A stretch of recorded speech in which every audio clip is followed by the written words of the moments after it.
Righto. Good morning, everyone, and welcome to the council meeting and also Mark Peters' birthday of July. And we will now do the karakia in honour of Mark.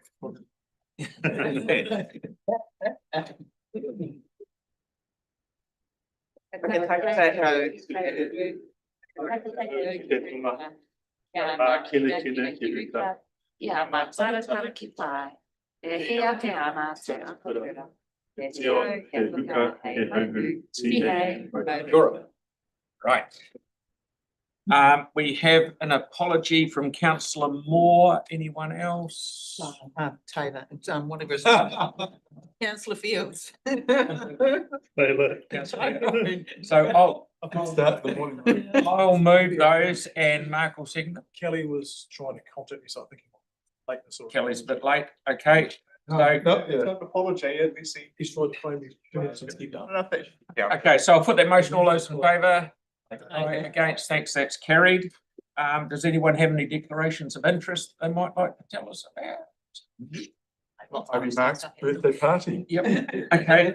Public forum. I'd now like to welcome Joe Davis, who's here as an individual councillor from Environment Canterbury, to speak about Christchurch Heavy Rail Transit and ECAN's upcoming meetings with Kiwi Rail and others.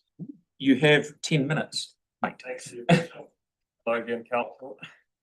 Just to begin with, where are we at with rail? I've got a bit of a slide pack, so begin with the video, please.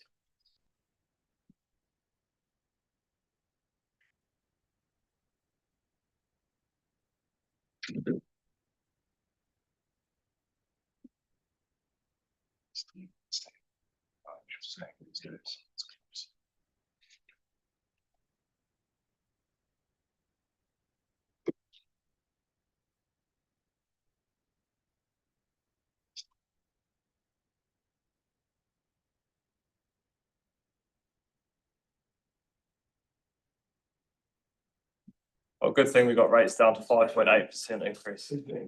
Okay, so looking at this, so to be honest, this isn't just about rail. This is about the sub-region. And so the development case that the work I've been building this off has been built from is available at the website here, CHRT, Christchurch Heavy Rail Transit.space. And that outlines in more detail the problem that the model is trying to solve. But basically, it's a great thing for the city and sub-region. It'll be good for our economy, our connectivity, our environment, but it will cost money. And just to be transparent, next slide, please. So I'm here as an individual. CRC does not have a position on exempt passenger transport services before the time the exemption has been granted. CRC supports MRT and the spatial plan. And today we're talking about the following amendment. What button gets the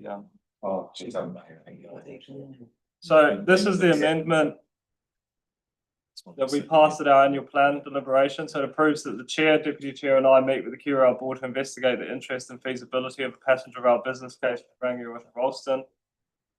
And so we're not at the point of a decision. It's literally just a meeting. Say, is it feasible or not? And how did we get here? It actually began in 21 through the Regional Transport Committee, where the mayors of Canterbury passed a notice of motion. In 2023, the same committee, the Statutory Transport Committee, recommended to ECAN to fund rail investigations in year 1 of LTP. We decided in our LTP to fund it in year 2. This year, officers recommended to defer the spending out of this council's LTP into year 4, but then this amendment pulled the debate into a different place, which said, okay, we're not going to move the money back into this annual plan, but we're actually going to see if it's feasible in the first place. So that's where we're at. Next slide, please. Here's the main north line just out of Addington. Next slide, please. The thing is, when you spend time on the corridor, I really recommend all of you to go and just spend time down there, like at any part of it. You just really feel this sense that this is like an underutilized space. It just feels like it's not being used, and we're talking vast areas of land here, and also along the corridor there's vast areas of Crown land and Kiwi Rail estate. So, and especially like, look at the line between Riccarton and Kilmarnock. Those kind of areas there, you can just feel that there's the opportunities that are happening. Next slide, please. Why do developers love rail? I've got an answer, Kelly. They love rail because the first section of line here opened to Ralston in 1866. That line has been there since line between Christchurch and Rangiora 1872. So these railway lines precede the current government of New Zealand. Like, this is back in the provincial era, back when we had the Canterbury Provincial Railways. So interesting times are going through talking about the future for government, but even wherever this all goes, these tracks will still be there. Next slide, please. Next slide, please. One more, please. So just in terms of the major problems that have been identified as to how you're actually going to get a frequent passenger service running this line, and this is from Kiwi Rail engineers. The first problem is the critical infrastructure bottlenecks. There's only one crossing point at Belfast between Addington and Rangiora. That's probably the biggest amount of investments that's needed to get something up and running frequently. So you need to extend central traffic control signal to Rangiora. That's probably $100 million investment. Next slide, please. Here we see Addington station with the purple around it, and next to it's the Turners, which I think is just is coming on the market soon. So it'd be important to bring that into public ownership. But the problem here is around Addington station because it's a single platform. And this would create conflicts with the tourist services and also the freight shunting from Waltham and Middleton. So the opportunity here, next slide please, is to actually not have this transit line stop at Addington. And it's to, next slide please, is to actually just put in some platforms to stand it up at Riccarton, Kilmarnock, Pendleton and Papanui. And these lines here, there are single digit bus routes. They are our PT Futures corridors. They are high frequency. And so this solves the initial problem as well around getting people into the CBD. That is a big problem with this model currently. I also want to thank the City Council for the work they do on our bus infrastructure, because they do an outstanding job. And we talk about buses a little bit, some people more than others, but if we actually take a step back, we have an extremely good bus system, and it's extremely affordable. So next slide, please. And then the final major problem that's going to have to be solved here is around the southwest capacity crunch. So between Ralston and Littleton is the busiest South Island section of rail. There's plenty of scheduled movement today, and the single track past Islington was removed in the 1990s during the privatisation period. So the solutions here is around a phased infrastructure investment. You start with essential works rather than trying to solve everything at once, and also look at initially fewer daily runs. It doesn't necessarily, we don't have to come in with this this hyper frequent service initially. You could test the demand initially, and then in terms of the rolling stock. Next slide, please. This all being worked through. It's all going to come through in conversations that are happening. And look, I'm just here today to talk to you because we have to talk to each other as public authorities, as governments, as councils, as people, as individuals, as citizens. Because this, that's the only way we solve anything, especially major public projects. And next slide, please. I mean, we are looking at stuff at ECAN, ECAN's looking at stuff. So there's lots of options here to do stuff outside of traditional mechanisms. And then final slide, please. And I just want to say, the fact we're talking about MRT, the fact we're talking about rail, the fact we're talking about buses, I think that this is good for public transport broadly, because we're putting sunlight into it all. And I hope that it encourages people to go try a bus in a place you might not usually try one. And so for me, the whole ecosystem of public transport in the city and sub-region and hopefully one day the whole region, it's all connected. We're not islands. And so, yeah, and so that's basically my presentation today. We want to work with you and we want to be part of the reform, and I want to be part of the, you know, all being well, so that we can make the city and region better together. Thank you, Joe. That's good. Very good. Jack, please. Thanks, Joe. I always appreciate your visibility when it was, in terms of from here. Initially, my question was, do you see this as being complementary or competing with the idea of MRT in the city? Because obviously the commuter rail, I get it from Rangiora and Oxford into the, clearly you do see it as being an alternative to MRT. The business case said that the heavy rail along those corridors really doesn't stack up. I guess I'm keen to hear from you succinctly as to why this is the best idea when it's already been rolled out. Yeah, I mean, the business case didn't say it didn't stack up. It just said that the Belfast Hornby corridor was greater value proposition. It was a better investment in the long run. But it definitely didn't say that the Rangiora Ralston line wouldn't add huge land value increases. What it would do to the station centres. Like there's still a lot of positives in terms of what it would do for the economy. But again, that is just a business case, right? And so, and also that there was quite a large capital cost on that. And I'm suggesting, and other people are suggesting, and who knows what's happening in the future, that there is a way to do this. Yeah, do it with much smaller capital cost.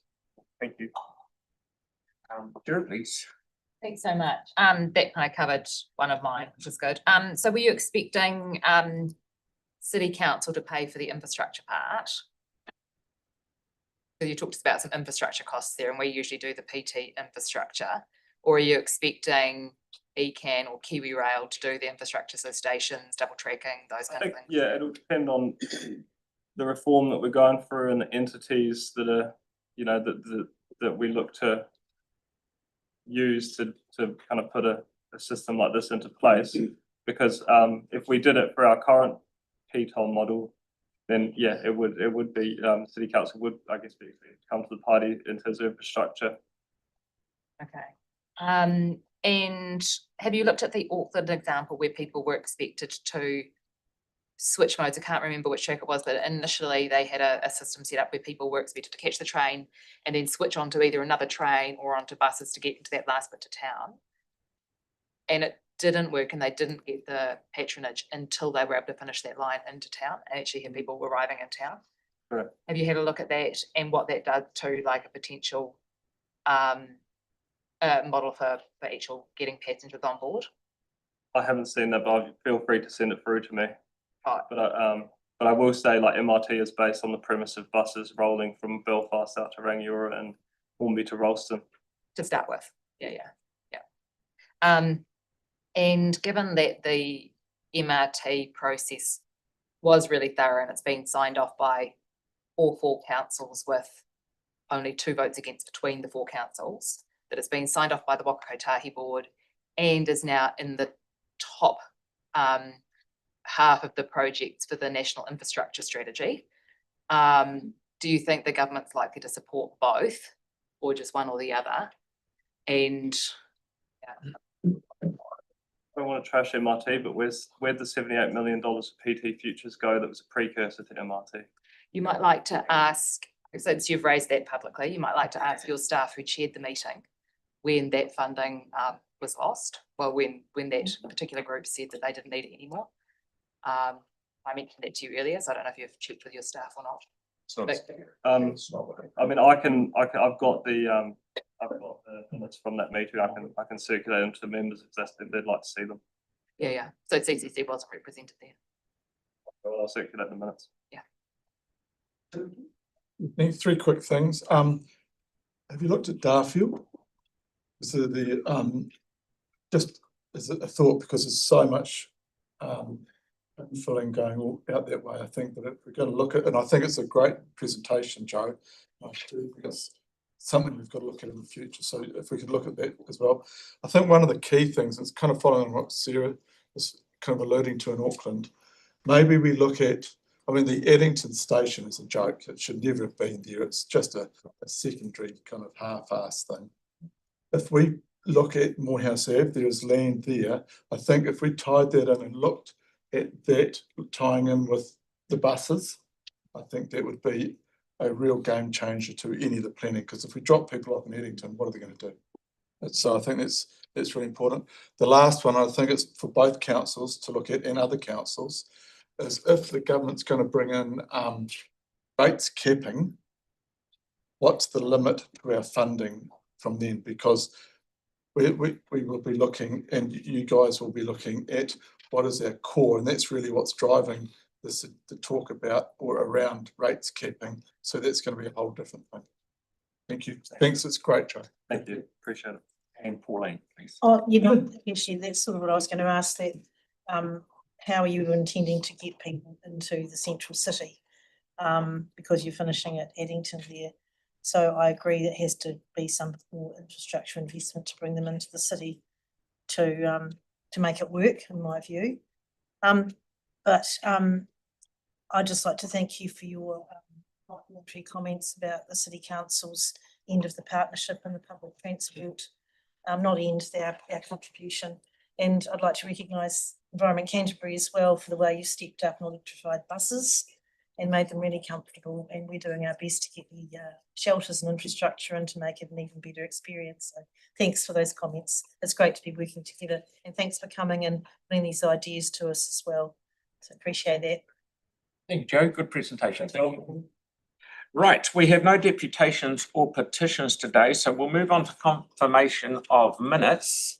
I'm happy to move it and someone will second it. I've received the Mark. Oh, yeah. Yeah, this birthday boy. Open and PX minutes from Central City parking restrictions and audit and risk management committees, and confirm the open minutes through items 5 to 9 and 16 to 17. I'll put that motion. All those in favour? Aye. Against? Thank you. That's carried. So now we are on to the community boards, and first up is Spraden Cashmere, Heathcote and Callum and Kia, both here. Thank you. I kept saying, you know. Good to see you again. See you, Tim. What? I'm sorry. Yeah, you're really not with it today, are you, mate? No, And this, just so everyone knows, this covers May and June reports, because we didn't have one. That's right. Thanks for us welcoming us back. Nui. Get right into it. Oh. Cool. So just starting off with picture up there is of the Crest community group. They are at an information session around community support and emergency response. This is just a bit of a sits in a bit of a context of our board for adaptation planning and emergency response. So our board recently had a presentation from staff around the next stages of adaptation planning, which we're really excited about. Staff have completed an initial piece of work in the Banks Peninsula and looking at different options for where to next for adaptation planning around the area from Sumner right up the parts of the city. It's really, really important for our communities, and we've got a huge number of groups that are really interested in this topic. So we're expecting wherever we finally decide to begin the next phase that will have lots of residents on board as well who can participate. So looking forward to that.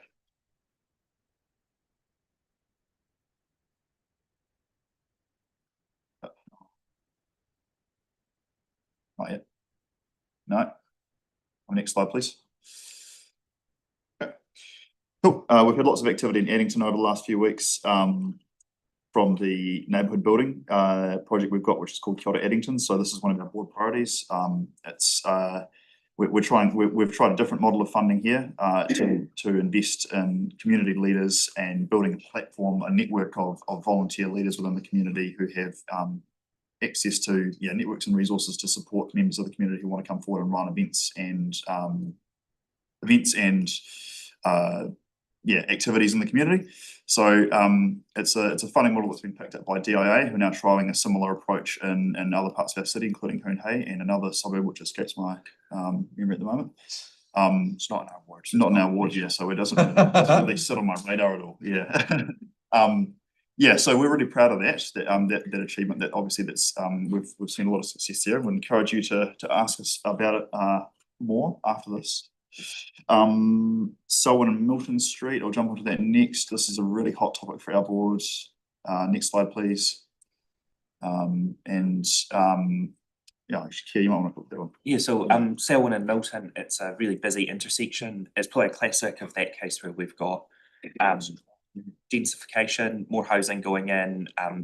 Lots of those houses have kids in them, which is awesome, and there's lots of schools around there. You've got Summerfield, you've got Christchurch South, you've got Cashmere High, and you've also got the fact that with growth out in Hallswell, Milton Street is picking up a lot of traffic and it's becoming busier and busier. So there's a lot of concern in the community around the safety of that intersection, particularly following a really tragic accident that happened with a child on the way to school there recently. So that came to us in public forum, and there's some thoughts around potentially looking at the speed of that intersection and whether something like a barnstands crossing model might help. We've got some minor safety improvements coming to the board as part of CRAF, but we really want to keep thinking about how can we make these kind of intersections safe for everyone who uses them. So add to that really is that traffic safety, pedestrian safety, especially for kids, just continues to be a really, really high priority issue for everyone in our board, across our whole board area. Next slide, please. Yeah, Cape Rock. Yeah, the Cape Rock lights. I guess the first thing to say is, look, this has been a contentious issue, and we're really committed to working for it respectfully.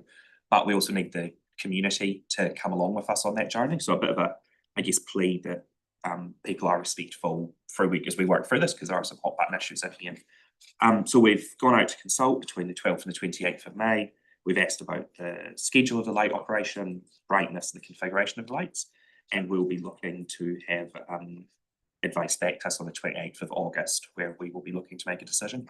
But again, just I guess we know this is going to be contentious, and the more that people can come with a positive and open attitude to that process is going to be.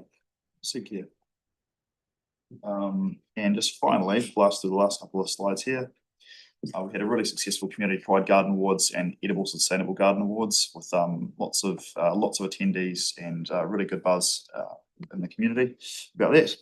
And final slide,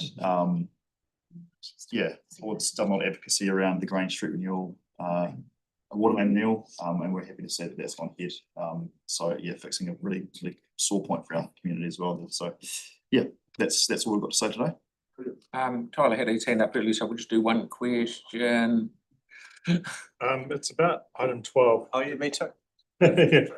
But could you ask about, do you know about the agenda on the table today with item 12 around the delegations for parties?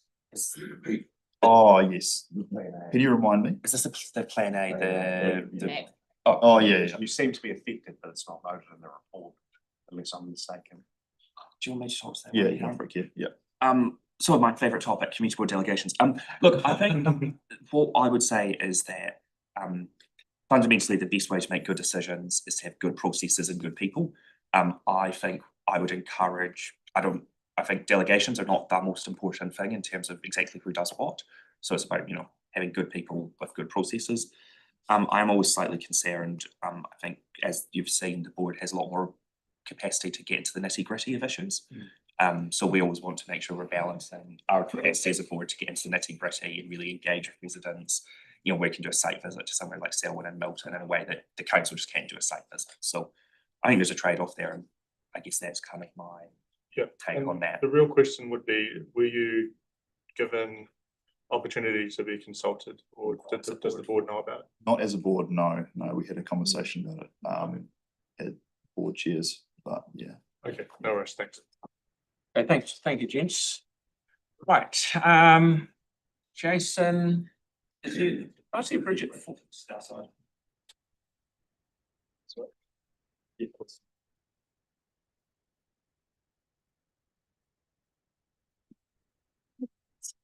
Here they are.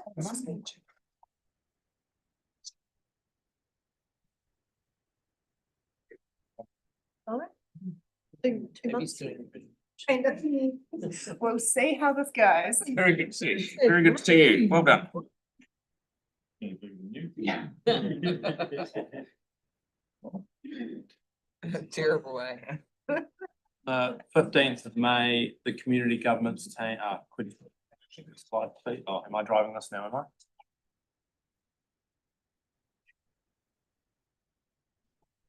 Yeah.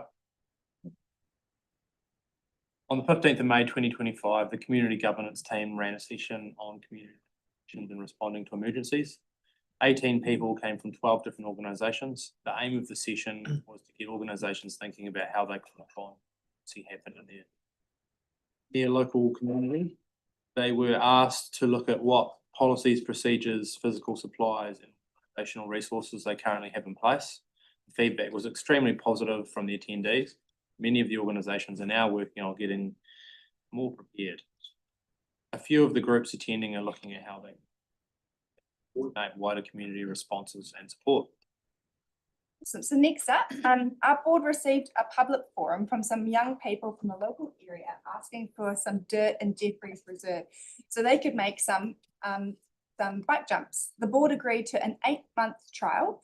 When the children spoke to the board, they talked about how this would give them something different to do after school and in the weekends, rather than being stuck at home watching TV or on their computers. The council's park team worked with the young people and organised for some dirt to be delivered in the park. The community partnership rangers, local children and some parents got together with their shovels and created some jumps. There are now a number of kids in the park on their bikes after school and absolutely having a blast. Thanks to the parks team for their willingness to look at opportunities for unstructured play within our parks. And it's just out there if anyone's interested. Then the Waimeru Whenua Māori Harewood Community Service Awards were held on Tuesday, the 17th of June at the Commodore Hotel. The community board had the pleasure of presenting 13 awards to members of the local community for their outstanding volunteer service. These awards are a way of thanking and honouring volunteers who demonstrate dedication and passion, greatly benefiting. 2 of our recipients were Chris and Erin Bond, nominated for their services to Burnside West Christchurch University Cricket Club, Gordon Scouts and Southern Hockey. We have a short video of Chris, aka Bondi, talking about the award on More FM, where he is the producer of the morning show. This video gives an insight into how valued these local awards are to the recipients. I think if I just do, oh yeah, cool.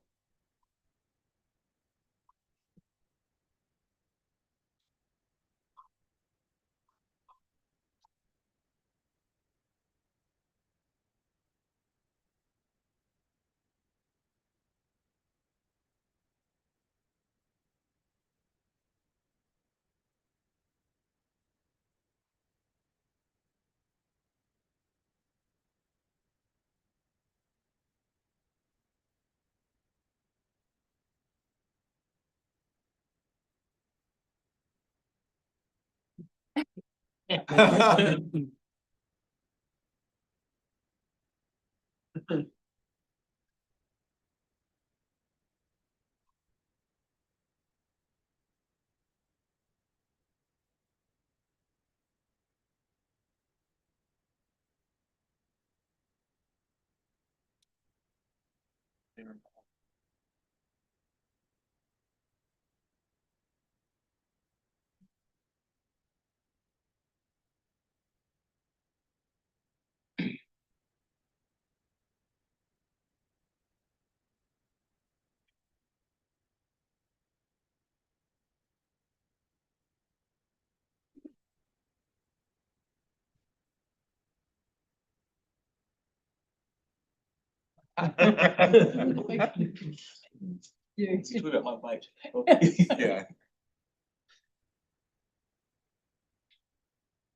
Let's go, David. And just to wrap up, on Monday, the 30th of June, Suresh resigned from his role as a member of our community board. Suresh was given the opportunity for a job transfer to Sydney, which means he and his wife were able to reconnect with his children and his 8-month-old grandchild. Our board would just like to take this opportunity to thank Suresh and acknowledge the contribution to the board. Member.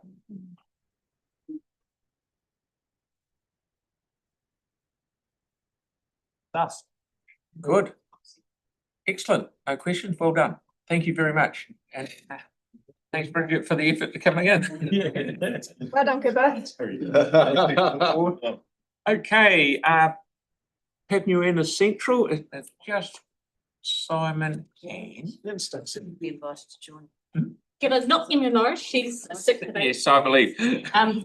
Ko Stacey Takawinga, I'm the Community Development Advisor, but acting manager this week. Good to see you. Tēnā tātou katoa, ngā mihi nui ki rā o Tatahi. We have 2 months to cover in 5 minutes. I'll go quick. So in our main meeting, we had public forums from some members of our community, including a young person coming to talk to us about safe pedestrian crossings on Fitzgerald Avenue. A member of the public talking to us about the Dudley character area and the design guide being promoted to residents in that area, and also from the vicar at Holy Trinity Church in Avonside, who is speaking to the church's activities and vision for homeless in that area. You may be aware that church has opened a car park to offer a safe space for people who have no option than to sleep in their cars or tents on that site. And the op shop, Simon. And yes, if you'd like to support their work, I know they are working with council around some compliance matters around that, but as councillors, if you'd like to support that, they have an op shop open Monday to Thursday, 10 a.m. till 2 p.m. In June, we heard from the Tumuaki Principal Justin Fields of Christchurch North College, which is a new and small school coordinating closely with the high schools in the northwest of Christchurch. We also heard from a young gentleman who was part of the Aotahi robotics team. Have I got the right school, Jake? I'm just Yeah, that's right, yeah. Yes. Supported by a youth development fund to compete in the robotics championships. Heard from a carbon negative use of end of life of urban timber, and also from Predator St Albans, who have 150 traps now in the last 2 years they've been operating in the St Albans area. In June, we had deputations from the Sutton Heritage House and Garden Charitable Trust in relation to the lease of Sutton House to that trust, which was subsequently approved by. We also had a couple of deputations in relation to the Petrie Park tree planting plan, and as a result of what we heard in those deputations, as a board, we just made a slight tweak to the decision just to support staff working with We Are Richmond and with an affected resident there to get the best outcome. In Anzac Day, the board attended and laid a wreath at what will be the last ever Anzac service at the Papanui RSA's current site. The RSA is on the move, and it's expected that next year's service, which is always extremely well attended by our local community, will still be held in the Papanui area, but at a site to be confirmed. Some community events that were held in autumn. Firstly, Te Oroho held a night market at the Windermere Road premises, which was fundraising for attendance at a national youth event coming up this year, with kai activities in schools, and 2 words for if you want to go to this next year, if it's on again: fry bread hamburger. That was something that changed my life. I'll definitely be going back for that. We also had the Eid al-Fitr festival marking the end of Ramadan, held in the events triangle at North Hagley Park, and thank you to staff who supported that. And thirdly, there was a full market at the Phillipstown Community Hub with entertainment, food, market stalls, and activities. And the engagement team were there with voting tokens and talking to the community about the Cross Street Reserve play space renewal. The concept design, which has subsequently been approved by. Over Youth Week, a number of youth organisations across our board facilitated events, including Te Oroho Youth and Cultural Development Trust. Thank you to Northlands Shopping Centre as well for hosting events. And lastly, an update on some of our green spaces. In Rutland Reserve, there's been community plantings. There's also a plan to plant a kahikatea tree that's been gifted to the Vanuatu community in honour of their language being included in the Ministry of Pacific Peoples Language Week series. There's been an infill planting session at the Shirley Birdsong Trail at McFarlane Park with Shirley Community Trust. There's been regular maintenance at Papanui Bush, and there's been some specimen trees planted at the Langdons Road frontage there, and an Arbor Day planting event more recently. And at Pack Reserve Community Garden, there's been new seating, new plants, and extensive tree maintenance. And really a big thank you to our community partnership rangers and to all the community groups and volunteers who contribute to those green spaces. Kia ora. Absolutely, perfect timing. Did you take a sec? Very well done. Great report, and thanks. That's 2 months worth, so very good. Thank you. Okay, so we have. Yes, far away. Yes. Sorry, if I may. Simon, just on item 12 today, on the delegations and the plan AMAP boundary. I'm a little bit concerned that the community board itself didn't actually receive this as a report and make a decision from the board. Were you at the chairs meeting when that was presented? I was, yes. You on whether it should perhaps come through at board for a recommendation? Yeah, and there were a range of views at that chairs meeting. Not all chairs and deputies were there.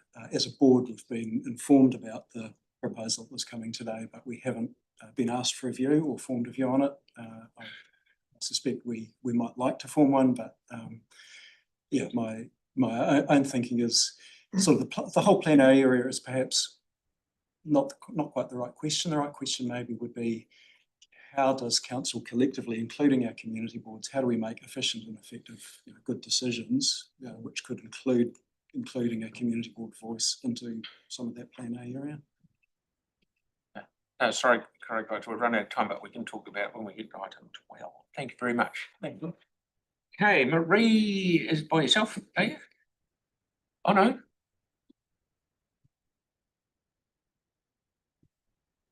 I've got Bailey with me, our governance manager. Right. Magandang umaga po sa inyong lahat. Good morning, everyone. Thank you for this opportunity to present to council. I'm just going to give you a few updates on what's been happening around our board area in the last couple of months, or from April, May. Yes. First, I wish to provide you with updates on 2 of our Better Off Fund projects.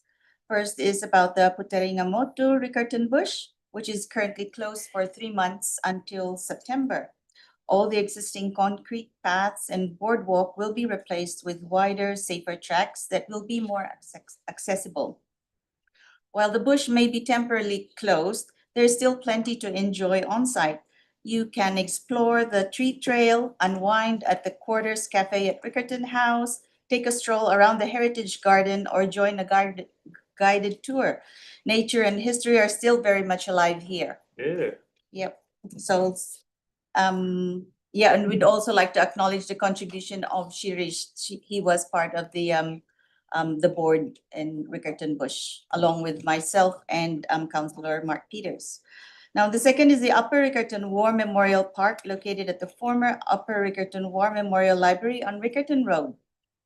Work has already started and completion is expected to be in late June, early July, so hopefully anytime soon. I believe the staff are already arranging opening for this event, and so expect an invite at some stage.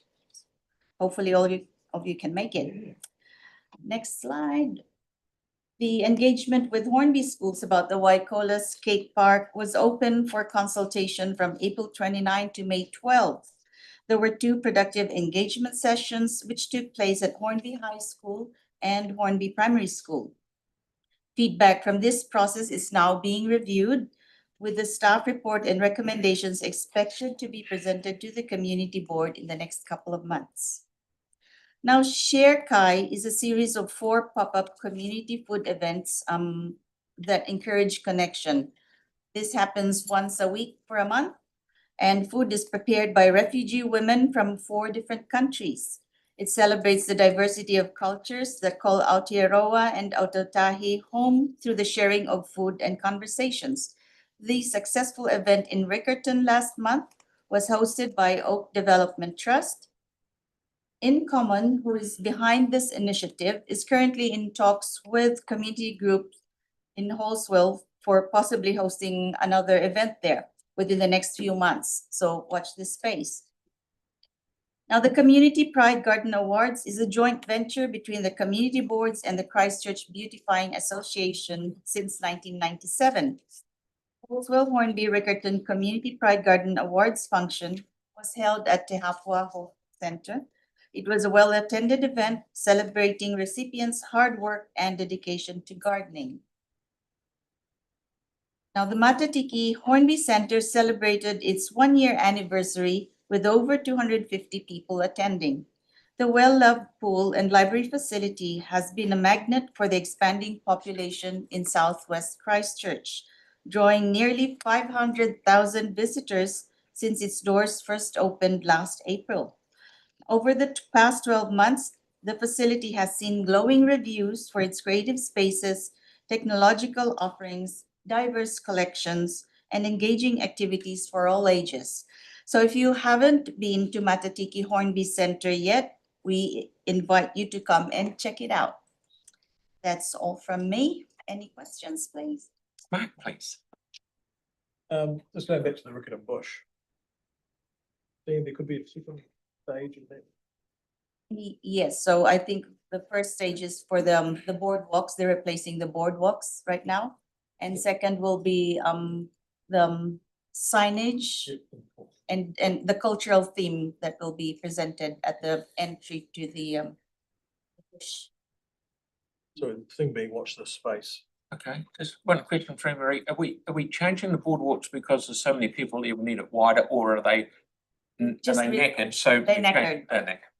It's good. It's good. Worn out. Okay.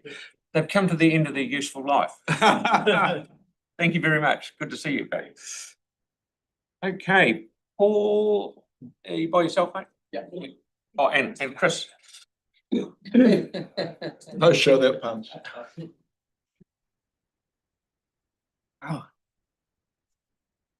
Mr. Mayor and councillors. As usual, we'll start with some highlights from the Ward area. So we have planting working bees at Dallington Landing. Conservation volunteers planted native podocarps at Dallington Landing to recloak the red zone and support biodiversity. The project is part of a larger initiative to plant 10,000 trees. And I do want to say too that the board really values the urban forest plan and appreciates how the community have been engaged and are able to participate in plantings.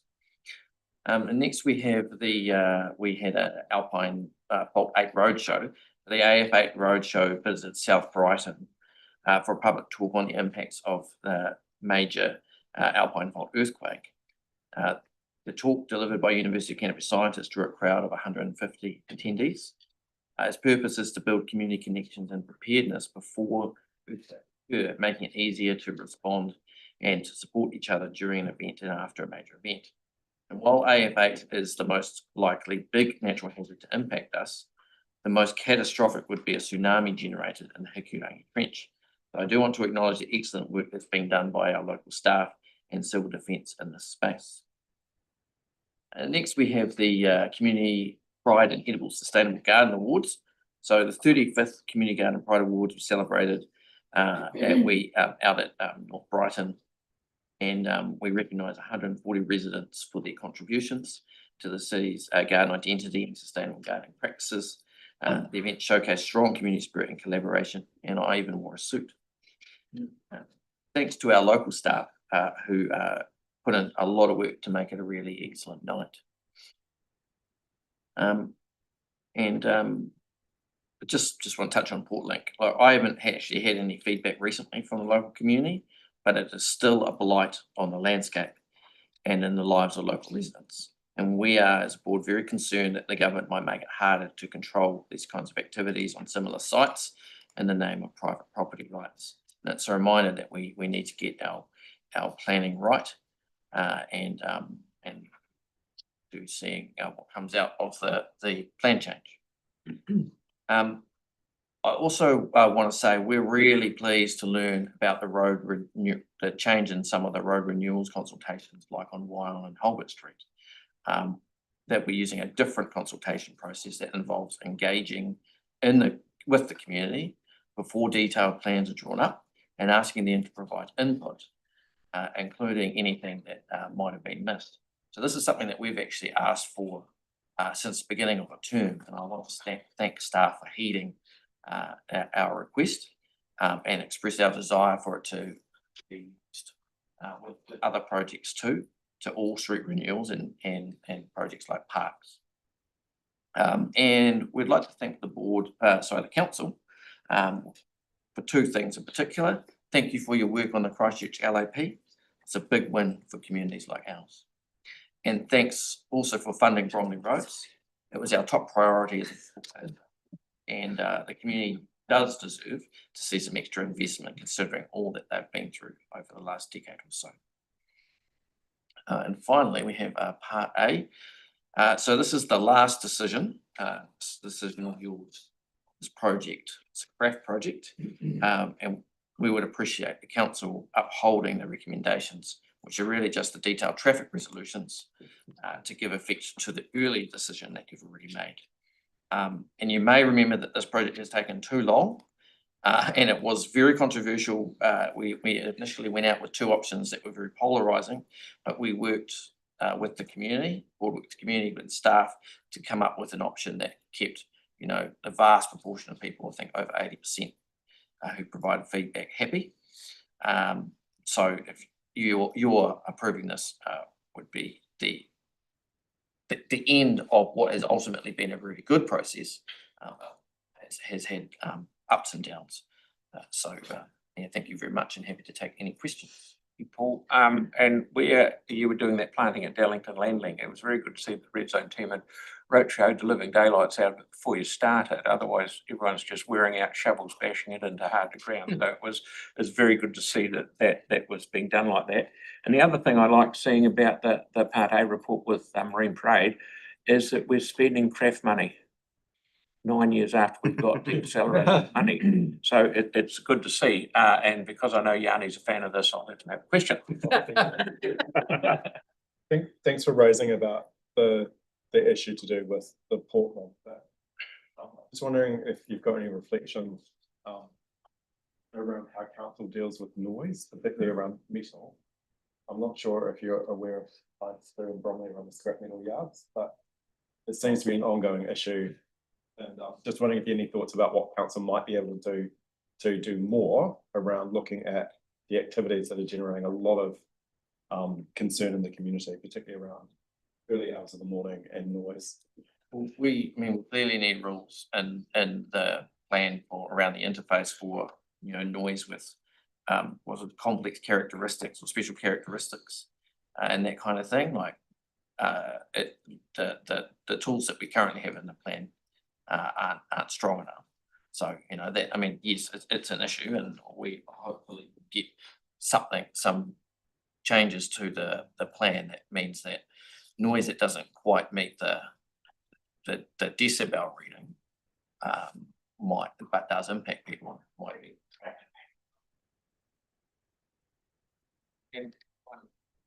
I have a question because it's coming up to us later in the for that cycleway. I wanted to understand whether there was any conversation at the board table around the Hawke Street intersection, because I note that you've got the separated cycleway all the way along.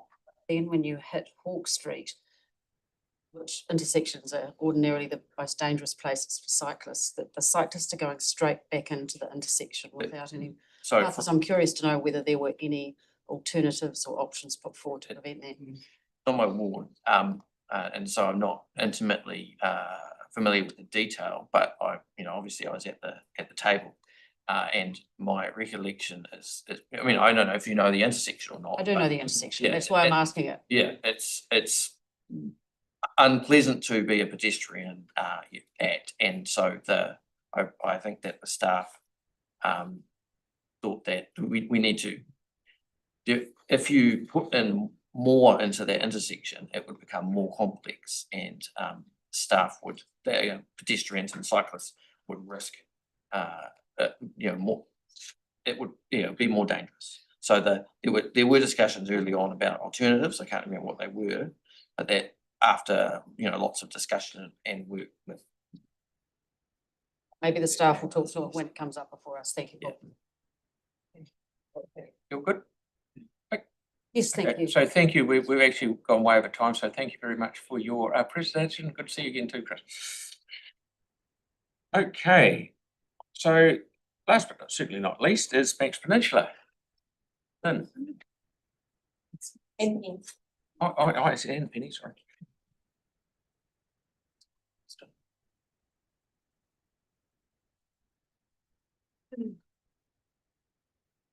Kia ora tātou. Always a privilege to speak to you all on behalf of the Banks Peninsula community. And today I come to you not just with updates and with concerns, but also clear steps forward towards solutions as well. So that's always great.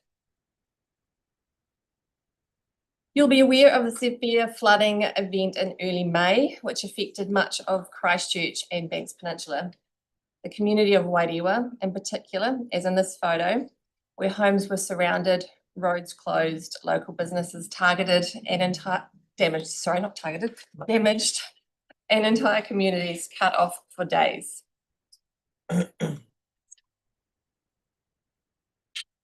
years, the Banks Peninsula Community Board has been asking an important question. What about flooding in our rural areas? There isn't really a fit for purpose tool to address this. The Council's 2017 flood intervention policy focuses primarily on urban properties affected by earthquakes, leaving flooding of rural origin under-recognised. But with an increase in the frequency and severity of weather events, it's clear that managing rural flooding on Banks Peninsula is no longer optional. It's a vital broader climate adaptation strategy. Let me add here, Let me add here that it is so encouraging to see the creation of the Surface Flooding Fund, and we thank you for recognising the urgency. And to see Little River up there as a top priority is also fantastic. It signals recognition that our rural places matter and that risk in a small place can have big consequences, not just for locals, but for the entire city in regards to business and reputational damage caused by frequent road closures and services cancelled. Keep flooding of rural origin high on the agenda, not just as a funding issue, but as a matter of equity, infrastructure resilience, and climate adaptation.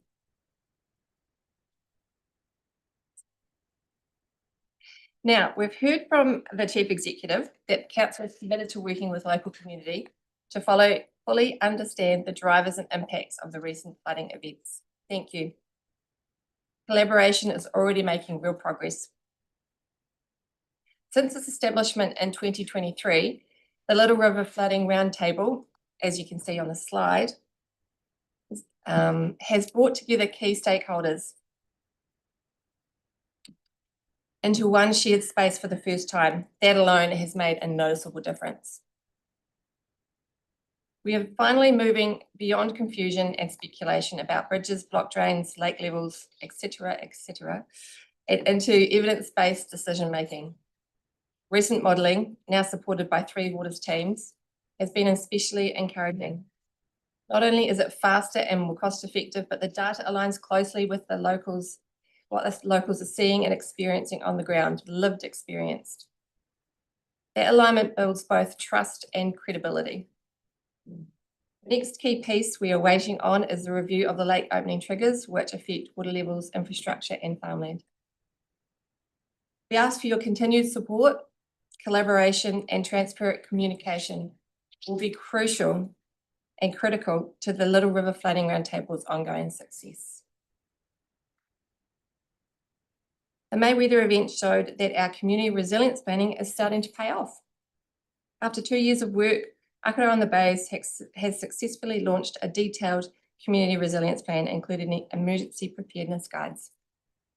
The plan was developed with strong local input and backing from agencies such as FENZ and St. John's.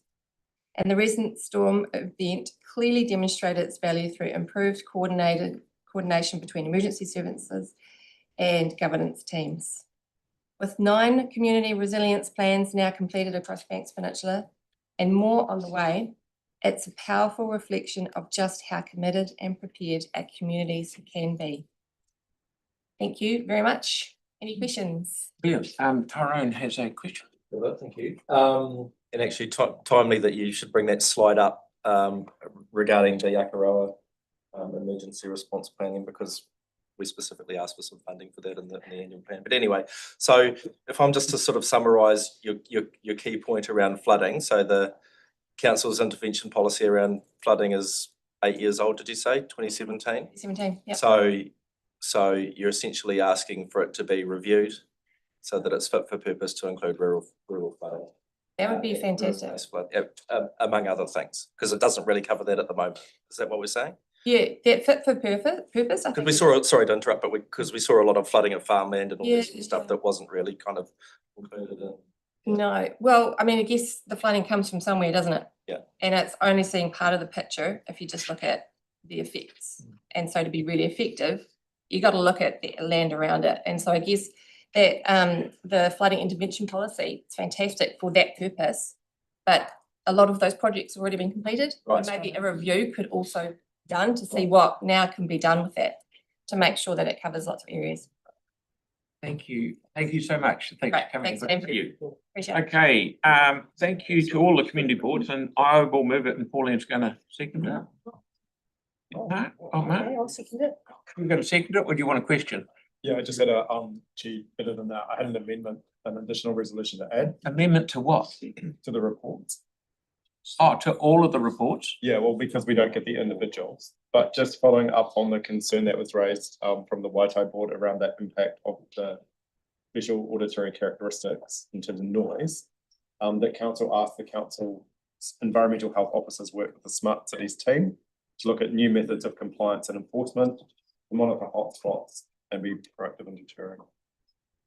Basically an information, So we're not allowed to move. so So, no, you'd be restricted to requesting additional data. yeah.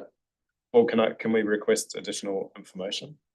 Like, I mean, just so people have context, if you read Facebook today, again, the issues of scrap metal yards and noise in the Bromley community has been horrific. People have been woken up since 5 a.m. So you just want advice from the So staff. I just want to get some advice around what we can do. Yeah. So happy to take the advice from staff as to the best way to get some additional information back on that. Advice from staff. Yeah, is that cool? So do you want me just to? It's not an amendment, okay? Yeah. So Just a noting provision. we moved it and seconded it. So this is the community board reports. All those in favour? Aye. Against, thank you, that's carried. Yeah, noted it, yep. So we'll do item 11, community board report, new private grant. Cal. You're moving it, are you? I will. You second it? Okay. Therefore, Celeste had some questions on the issue previously, and I don't saw that her hand was up. We're way over time, so we don't have time to do that. She can bring it up now if she wants. Okay, so I mean, you may have a hand up. Okay. All right, so we'll, the way I look at this is as exactly as Paul said, and Chris, the amount of time and effort that's been spent on this over far too many years of everyone's life. I feel it's just a common sense thing to let's get on with it and get it done. There were two options and they went out and they came back with a third option, which has been consulted to death and back. And you're nodding in agreement, so I think. We've got a mover and seconder. Is there any, we won't do the report because you don't have to go through it because we've read it to death. Celeste got a question. Because she had one last time, but we didn't have time for it. Oh, is really just clarifying that Victoria's question, which was a good one, had been discussed as part of the detailed design. So that safety concern, which is a valid one, is being looked at as part of detailed design, as I understand. Hawke Street intersection, okay. But you've got a question as well, Vic, or was that? No, I just wanted it clarified from staff about what sort of investigation were happening in that space around the Hawke Street intersection. Yeah, thank you for the question. So that specific point has come up in the safety audit as well. Initially, the scheme had a curb cut down at that same point, sort of outside Hipuna Taimoana, and basically they said that the risk of the cyclists coming up onto the footpath with all of the people queuing to get into potholes was significantly higher. It's already a shared traffic lane there, and Hawke Street intersection is raised with 30 km/h speed limit there as well. So the safety audit team felt that was a safe manoeuvre for the cyclists. And it wouldn't be past the end of all expectation that if it is a disaster, one day down the track, we can, if something's identified, we can play with it and change the thing. Okay, so I think everyone, yes, Mr. Neil? Yeah, I can't, this debate now. Okay, yes. No, this has been a really long process.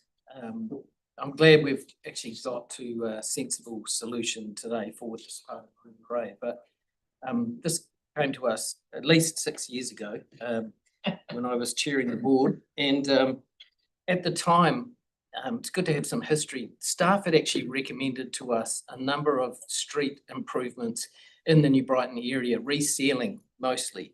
And I regret that we actually didn't go ahead with that and take the staff advice at the time, because we got the opportunity to look at different options for different things. Part of it was sealing Marine Parade, just sealing it, no taking of parking changes there, and also Bohill Road.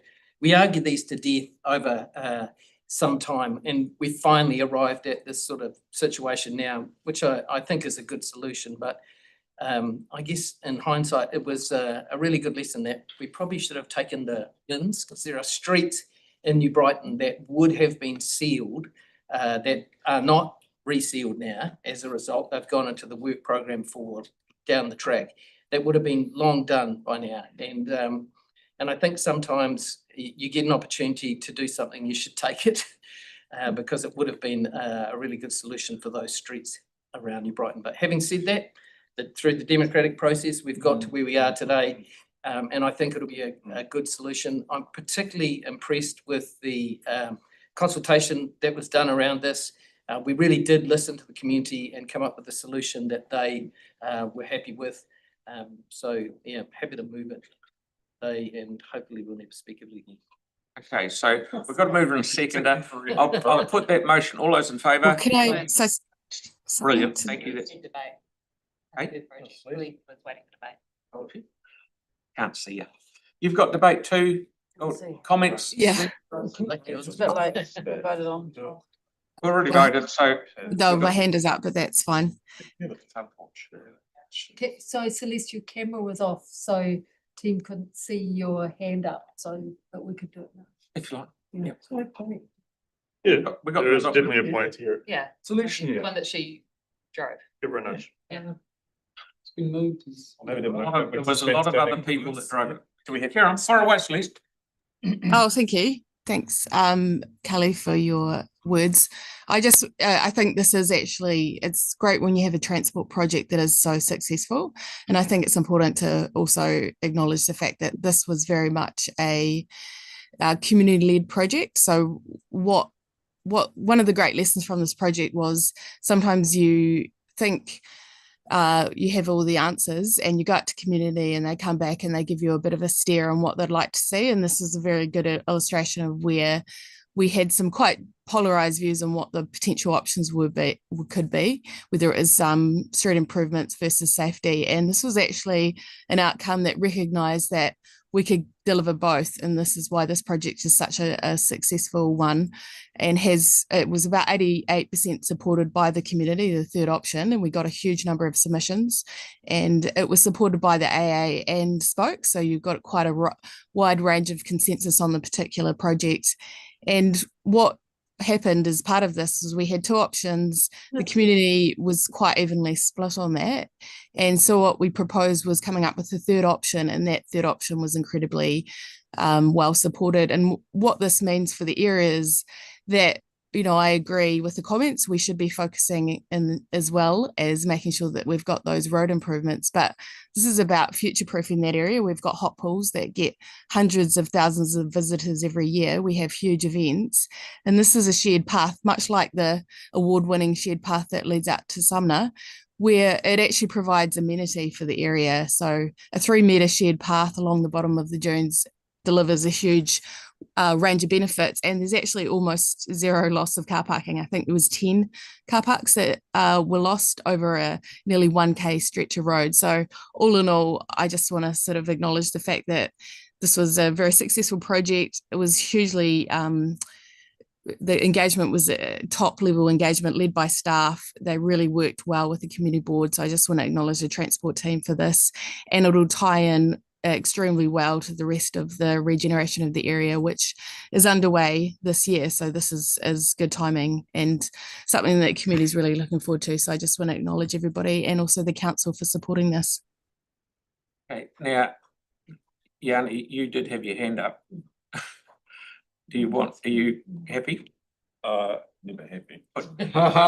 I'm very happy, and I do just want to pick up on one point very quickly that Celeste made, which was this is a really good example of sometimes more community engagement get better results. And I think if there's any lesson to be learned from this, it is that we need to spend sometimes more time working through options with the community before we make the final decision to get everyone on board. I just want to commend staff for, I know we put a lot of pressure on as a community board and as elected members to try and come up with a solution. But you know what we can see here is a really good outcome that the majority of people are happy with, and I hope we can apply this lesson to other projects like the Te Aratai cycle lane, for example, where you can actually work with people and get a good outcome that brings people together rather than have a division. Thanks. Okay, I'll continue. All those in favour? Aye. Against? Thank you, that's carried. Now we're going to have thank you very much. We're going to have 10 minutes break, and then we'll come back at 10 to 11, please. Too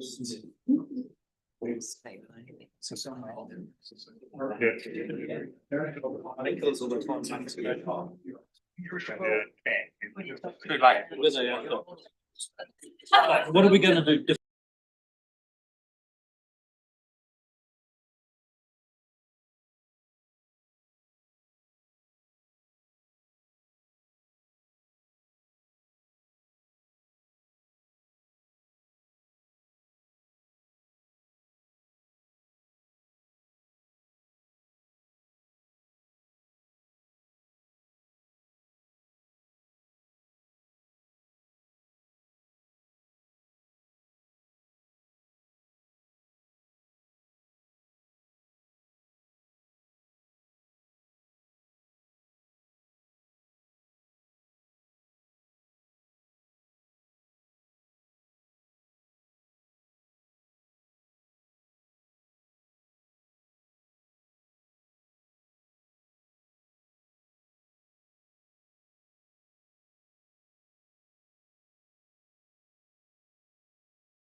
the Plan A Metropolitan Delegations, I'm withdrawing that under Standing Order 6.8. I'd like to apologise to staff for all the work they have done to date, but it will be back. So we're now moving on to item 13, the procurement policy, and Luke.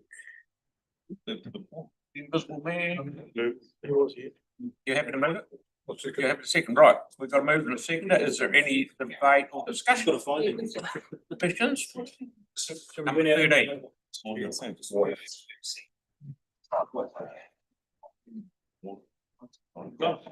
Sorry, I moved and Tim seconded. But we've got questions. We have questions. God, come on, God. Me too. Probably. It's on the phone, right? Have a series of questions now. So it's pretty quick. All those, all those years. Running a theme. Here he comes. Got that, Pete? Yeah, that's right. Guys. So this. Well done, mate. So we're rushing ahead. Look, I'll in. Okay, everyone, thank you, thank you. This paper here is the policy, the existing procurement policy is in need of updating. So it sets the framework we use that really provides the context for the rules that we use when we do procurement. And this is, it's been some years since it was last updated. And so I'll hand over to. Yeah, thanks, Pete. Sorry for that. I just had to make a picture. I've just put you in pitch, Luke. We've got to move in a second and everyone's read it. So there's just some questions of you. Oh, brilliant. Yep. Oh, okay, sorry. No, have you, okay, so it's, we discussed this yesterday, it's really hard to see, where the key changes are because you're looking one after the other on a sheet and they're quite different formats. Yeah. Can you summarize the key changes, the impact on the outcomes and effects of the changes that have been made? Yeah, so in short, the impact is low, mainly because what I've essentially done is just brought everything governance related, strategic, or general guidelines, LGA requirements into the policy. So there's an assurance thing there, and operational stuff in the rules. Yeah. So in practice, nothing will change. It allows us to just carry on being flexible and working to those strategic goals, various requirements that will be. Yeah. And with the addition of the cultural components in the Mana Whenua space. Yep. What engagement went around with Mana Whenua on the inclusion of those and the wording around that? No direct engagement with it. No real change or impact to how things go. Okay. Yeah. And since we did the original policy, yeah, we made a decision as a council on living wage. Yes. And I'm just wondering if there's space within the policy to write in the effect of the living wage resolution that we passed for our procurement processes. So that resolution is operational rules. It's been operationalized. Yeah. But is there space for it in the policy itself?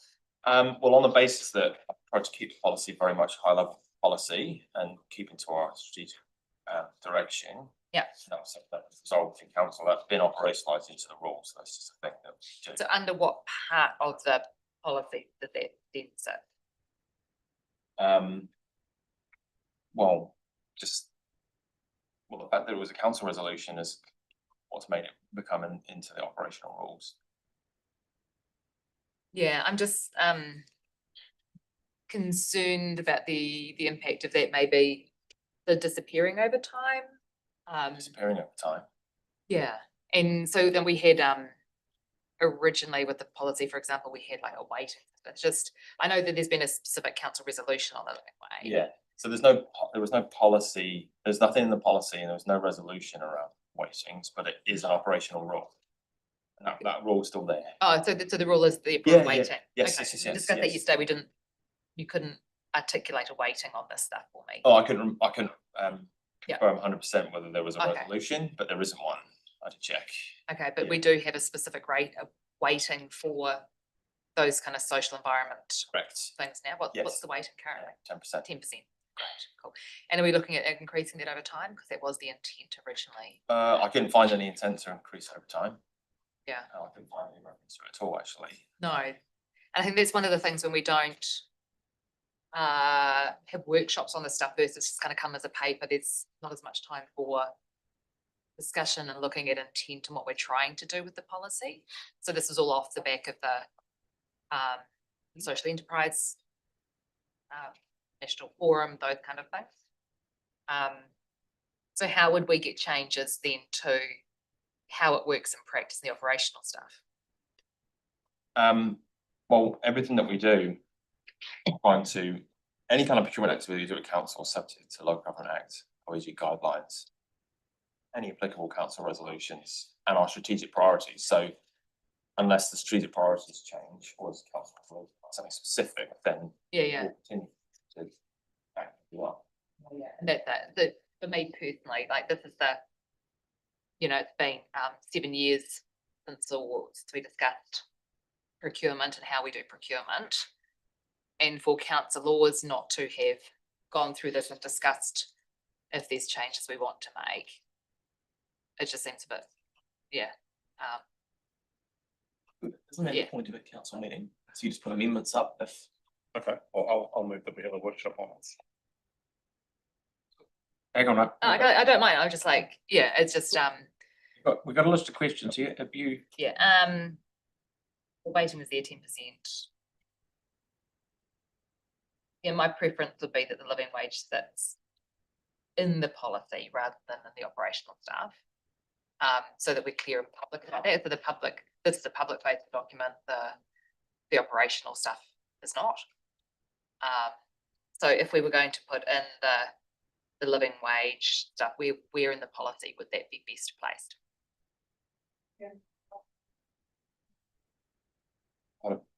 Like whether it would be word, like I asked about the bid today, where would it go? Probably under 6. Alignment with the council strategic priorities.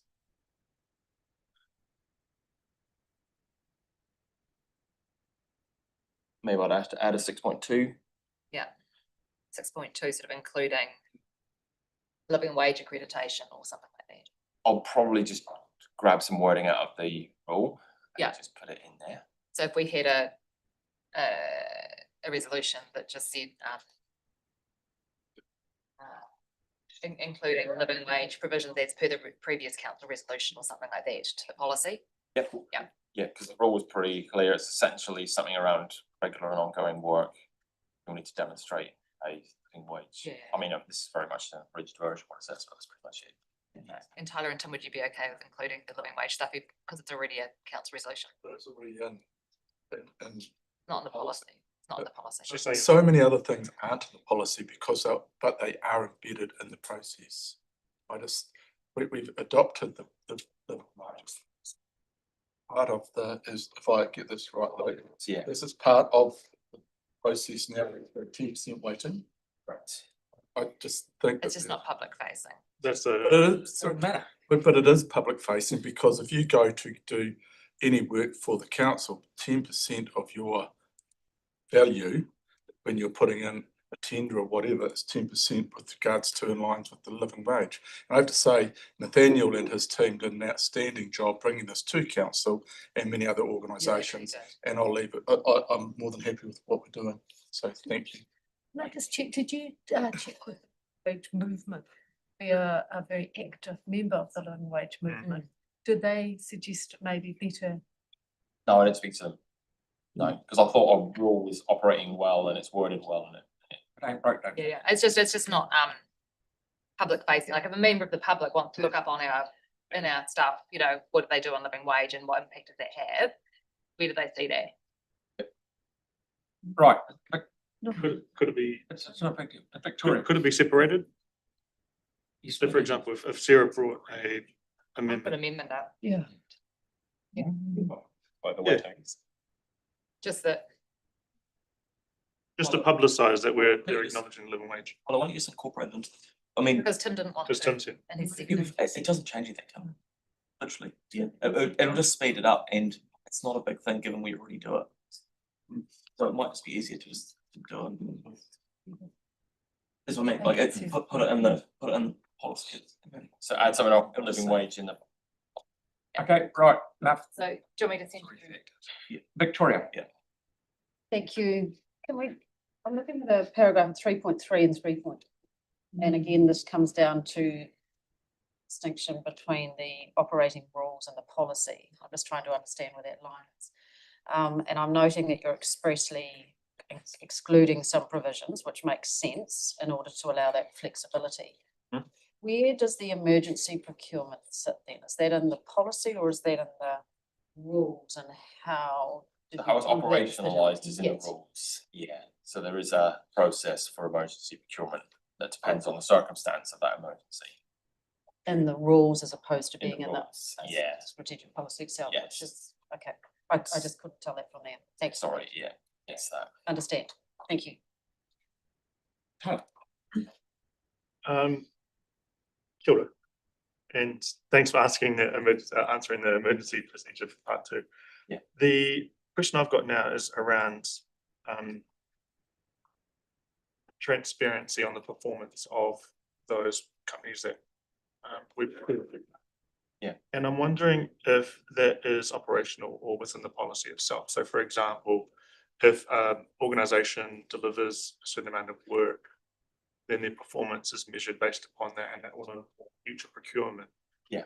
Is there anything within the policy itself that fixes that, or is that more operational? So broadly under OAG guidelines, that around spending money wisely is the general policy statement around that. How it's operationalized is in the rules because it's vastly different depending on the type of work and the type of engagement and the length. Types of parameters, depends on how you manage it and then how you collect that data and how you use it in a tender process and a contract management process. So okay. The huge diverse nature of our procurement activity requires a kind of scalable and appropriate way of doing things, depending on what it is that you're procuring or contract managing. I see. It's quite complex. Super complex. Yeah. Which means, I guess the butt of it is the key for a lot of the procurement that we undertake across the city obviously has to involve transparency and public openness within a certain framework. Yeah. Which doesn't actually compromise commercial sensitivity. Correct. Yeah. So how do we reflect that when we're procuring work with an organisation? How do we reflect that to the public around the performance that's happened with organisations that we've used? Well, there's no mechanism for it. So if you kind of contrast with, say, government procurement rules, which is like a national government, central government thing, most of the transparency is around things like when you award a contract, you'll notify on a public notice what that contract was, who won it, what the value was. That's the kind of things that drop out of OAG guidelines and sort of government best practice. There's nothing really in there around publicising performance. It's more we try and provide facilities to measure performance so that companies and contractors have got data that they then can put through in a tender response, kind of evidence their performance or not. Okay, that's cool. Yeah. You don't have to worry about the systems, but you do weighting of performance anyway. Certainly in construction, there's a methodology, yeah. Yep, that's great. Thank you. Okay, Yanni. So what are the rules for urgent procurement situations? Because I'm just still struggling, like, we just had the floods, I'm still waiting to understand how we even expended that money. Yeah, so from a procurement perspective, so if you break it into sort of sourcing a contract versus managing a contract. So if you're sourcing a new contract and you've got emergency procurement process, and that's broadly based on whether it's a health and safety issue or a 3 waters issue, depending on the spend of it as well, depending on the nature of that approach, again, scalable. Quite a lot of our emergency response is actually through existing maintenance contracts. So in that respect, you're not procuring a new contract, you're issuing reactive one. Correct. So like, for example, when we did the central city plan, we ran into what led to the council actually doing the procurement policy refresh was around breach of delegation for work that was committed to, contracted outside of delegations, and there was a lot of contention around that. I'm just trying to understand, like, when we do have significant events that require additional expenditure and procurement. Yes. How do we at a government level have oversight of that expenditure? Through a variety of different ways, mostly through reporting. When you do an engagement of something, we have controls in our internal system, in the financial system, to flag that. And so you can't basically progress until you've got the appropriate sign off. And if there is a sign off for something that's something that should normally be tendered but isn't being tendered because it's an emergency, there is a subcommittee of council, that's a staff subcommittee that reviews that. But we still, like, in my understanding, we still have no visibility at a government level of the most recent state of events. Yeah, so we've had high level figures. But yeah, it's like we're now over a month away from that.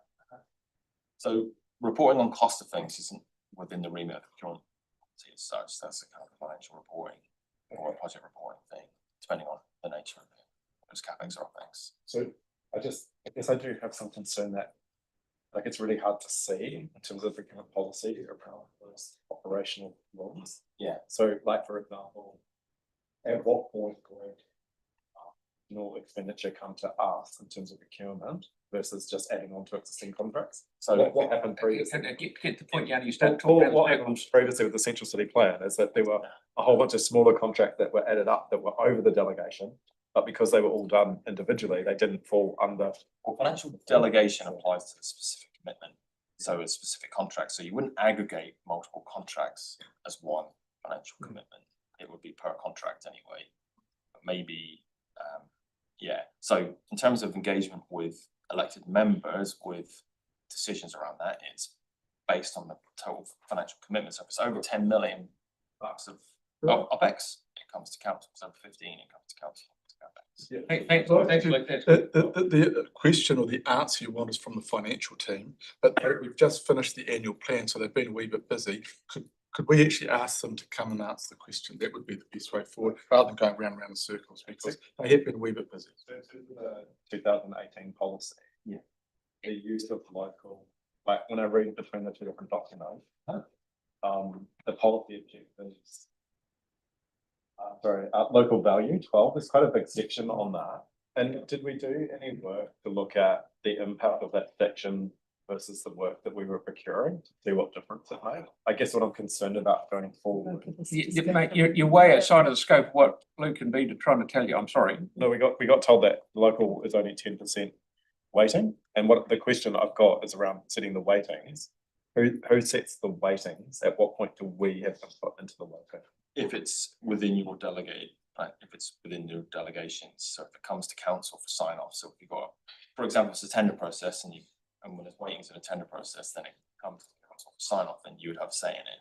Sorry, what I'm trying to understand. We've got to have faith in the team that they do it right with the information we give them. If we're not careful, what I'm just thinking, we could lift the weighting for living wage up to 90%. And all you'd have to do is pay that. You could be the most useless contractor in the world, but because he's lifted up to that number, so we've got to be careful. What none of woman wouldn't be useless. Best thing that was being said today. But if you want to relook at delegations or relook at ratings, we can come back and brief you on that. It's not covered on the policy. Sorry, when we adopt the policy though, what I want to understand is, are we adopting the operational weightings to each of these categories? No, that's an operational matter. Okay, Aaron.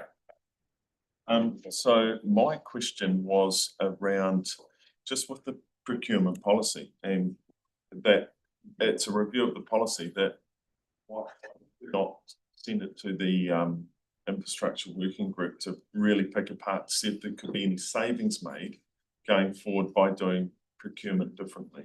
Because ultimately there's going to be no operational change from the old policy to the new, but for example, any time can be factored into how. Sort of, I would have thought that one of the problems that we face, one of the things that sets our high costs all the time is our procurement and the way we do it. So if we were to try and lower our costs, should we, and it might not be, but it should have been ruled out. Yeah, so every bit of procurement activity we undertake, subject to the Government Act, all the general guidelines, and has to endeavour to meet our strategic priorities. So we're constantly balancing all those things together. So if you cast your mind to other conversations we had around, sometimes we use lowest price performing, sometimes we use weighted attribute, sometimes we direct a point. All depends on the circumstance and the best opportunity to get the best value for money at that time. Right. So this policy doesn't restrict you from doing that. It encourages you to do that, to Okay. consider the right So- approach for the right thing. Yesterday I spoke to a contractor who's putting in, and I won't say what the contractor is because I don't want to get blacklisted, but but they said that it's a very simple contract they were applying for. And there's a ton of paperwork and stuff behind that to get to that point for something that is very, very simple to do. And so that is like, and they said, this is the reason why most smaller contractors can never apply for these jobs, is because of the way the council sets up their policy and all the requirements. And they're using they're having to use two consultants to get through the paperwork for the job for something that's very simple. That is not cheap. Yeah. So why do we have a policy that does that? Well, it's not perfectly. money. Yeah. Yeah, so we should be getting value. Yes, you're right. Yes. So there is a balance of all these different considerations that we've already outlined, and this policy is just assurance that we're going to meet those requirements across LGA, LNG, and our strategic priorities. So if we've got a strategic priority around living wage, we're gonna have to ask about it. But what we're trying to do through the operational rules is scale that. And that's what I would have liked us to have unpacked in the working group, is when you go through, when you have all these things, when councils say, oh, no, we want this and we want that, and you've got to have electric this, and you've got to do multicultural that, and you've got to have gender this, that, is there a cost to that? There might be no cost to it, but we have to be honest with the rate of that. Aaron, this is outside the scope. I want to get on with this, but that's good question. Then why have the working group? But the working group's about the how. This is the high level principle document. And if you want to discuss. Too high level for you, Aaron. Obviously, thank you. Can we keep it professional, please? Well placed, Tim. Principle level, so you want to talk about how we tender, and that's what the working group can look at, and all those procedures and the red tape. Is it finished? That's right. All right, so Victoria, did you? Yeah, I just wanted to try and close that loop and ask the very simple question. Does this revised policy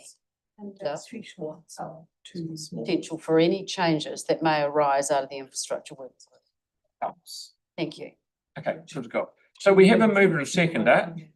Is there any, thank you very much. Is there any debate? Timothy? Thank you. Look, one of the reasons why this takes so long, these types of things, is this table.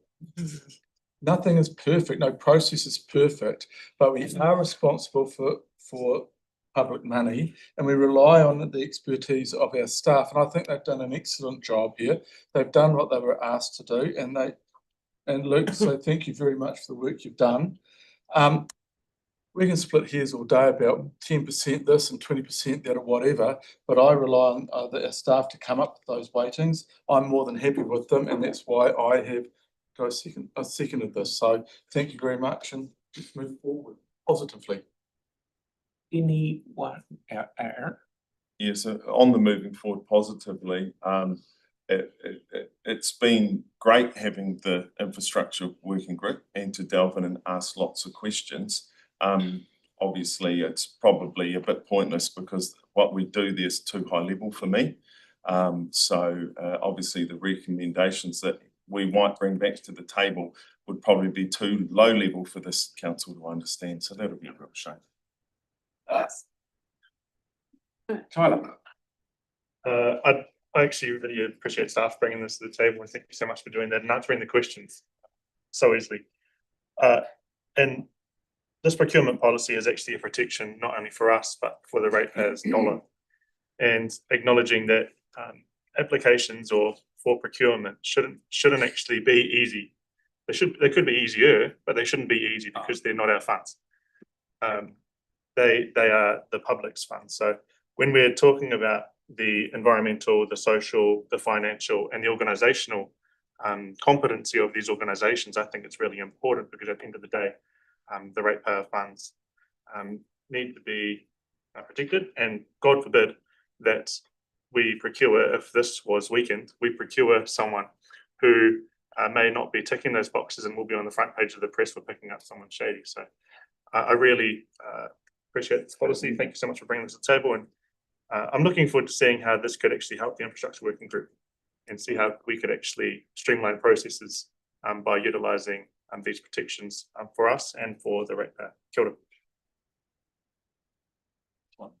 Very briefly, I think it's been a good discussion, and I completely get what Aaron has said in terms of actually how do we get more small businesses to do business with the council across Christchurch, and that shouldn't be lost on us today. Every time we put more rules in place, we make it easier for big multinationals to do the work, and we make it harder for small businesses in Christchurch to not do the work, or to do the work, I should say. So, you know, that's a piece of work that should be picked up, but I agree it's probably not for this, but it's the policy framework that sits with under this.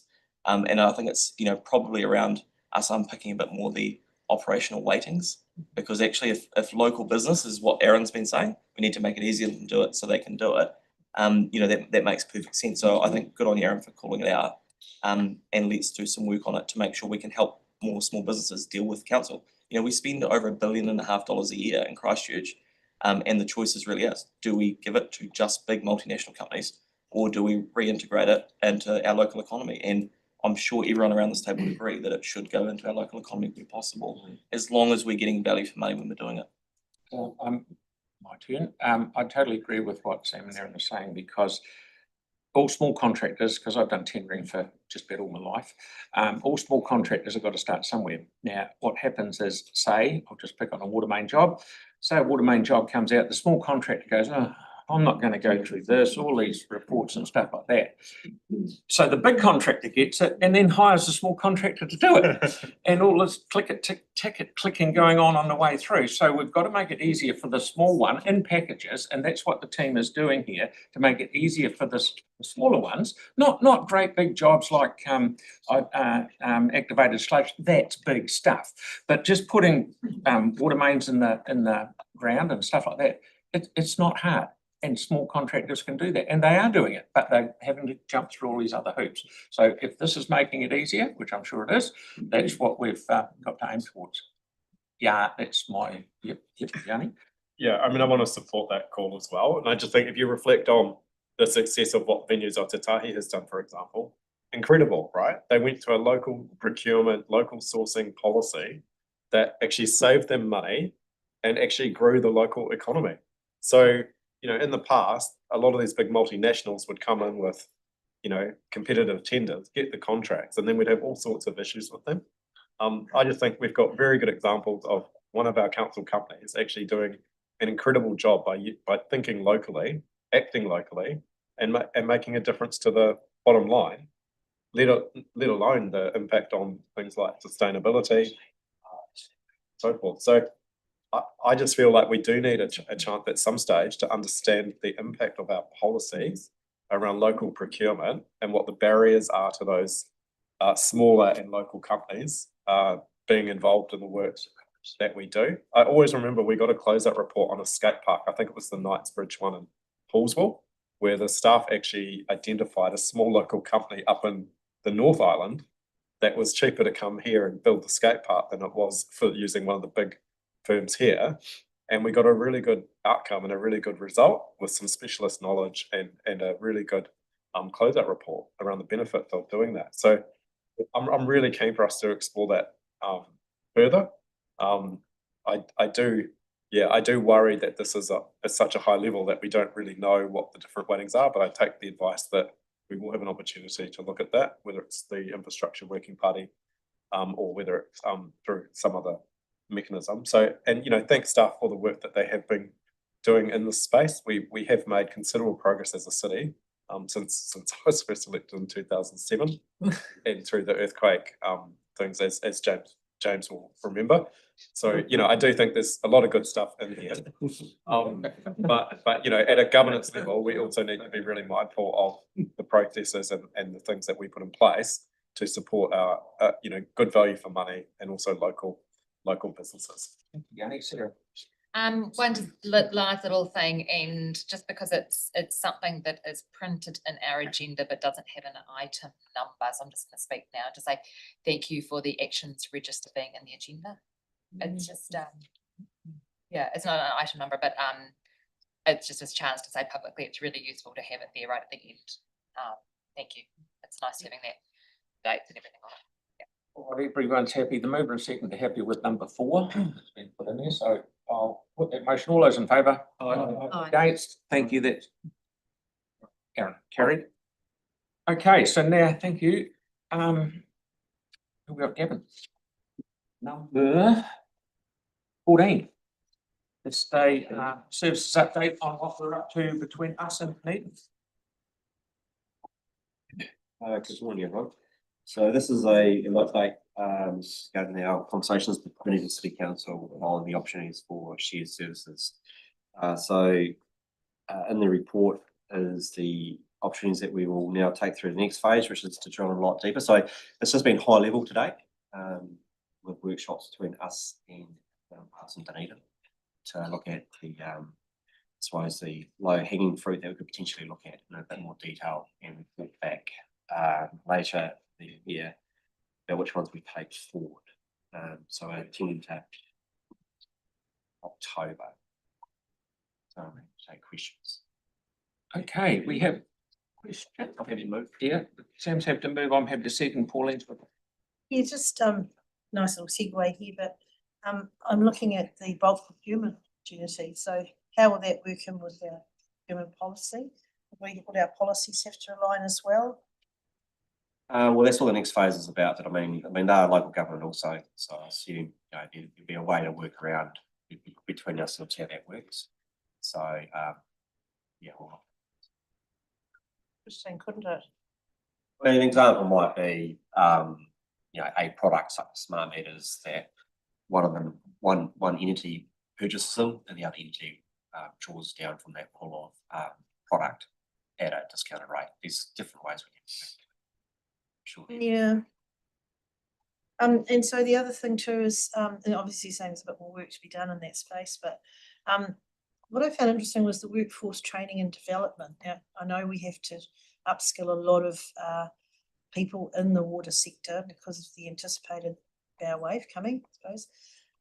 Do we currently have a cadetship program at council in the 3 water space? No, we don't, and that's something we certainly do want to look at closely. And I think this is probably one of the more exciting opportunities, I think, for us, because if we look at reform, you know, in terms of staff, one thing that excited about reform was going to opportunities. I think this here opens that door up again in terms of giving us, you know, for example, if we were to have a cadetship or graduate program and say, I'll pick on one discipline, it could be process engineering. I've got the opportunity to work on the 2 biggest plants in the whole of South Island.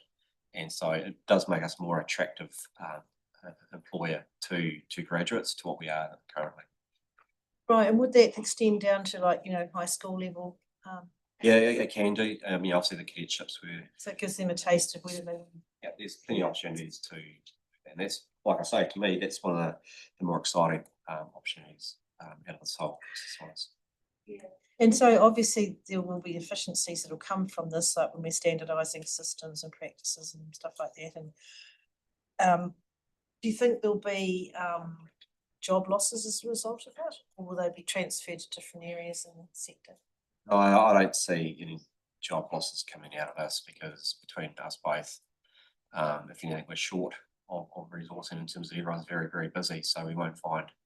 I think the efficiencies, as always, if we found efficiencies that that time we free up will be put into other areas to further improve how we operate.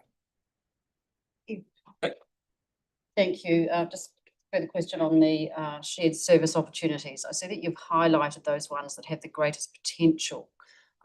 I'm unable to see immediately how it is that you've determined what has potential and what doesn't. How did you determine that line? There was a workshop between ourselves and them, and also we also held our own internal workshop. And when I say opportunities, the ones that we could actually get more traction on than the others in terms of actually making it work between ourselves. So there was no, we didn't set any strict criteria. It's basically a workshop between us and them about what we could actually see as something we could in the next phase, spend more time on and get some go. And as we go forward, this is not closing the door on any opportunities. That's what I wanted to go to. I So think the key thing is if you can get at least a couple of opportunities working, then after that, others can come in behind it. thank you. I appreciate there's more detailed assessment to come. I just wanted to make sure that there were other things that could make it to that table that could be identified later and not being ruled out immediately. Yeah, nothing's ruled out. We're just trying to hopefully get some runs on the board, so to speak. Thanks, Kevin. Tim? Yeah, I think we've just had a discussion with regards to weighting and procurement for local. Where we've got workforce development and resilience, the City Care has cadetships and training for young people. They've come to presented that to us.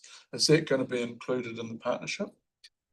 That's something, what I think I understand what you're meaning there is there's the opportunity to say hypothetically we were to have something between ourselves and Dunedin. There's also benefits to bring a contractor like City Care in where the cadetship can offer that individual the opportunity to work on our side of the fence, but also work with a contractor to get that broader experience. Is that? Yeah, well, basically, if there's a job that needs doing, and say City Care's got a contract, and they've got a training system up, so why would we really need something when we can actually, you or us or Dunedin could slide perhaps a young person or a person rejobbing or whatever into that cadetship or that training to then be in Dunedin or Christchurch?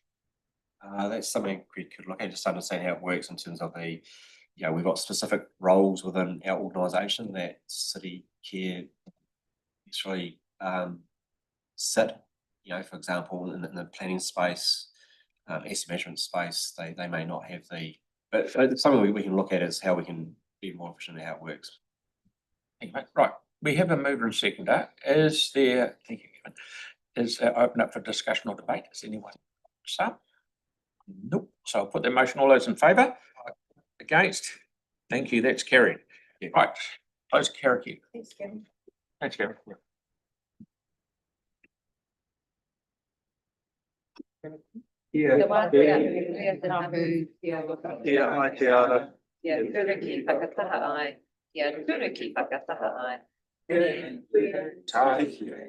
very much. Yeah, we're thinking happy birthday. 69 times. Yeah, there you go. Give us Lisa. Yeah.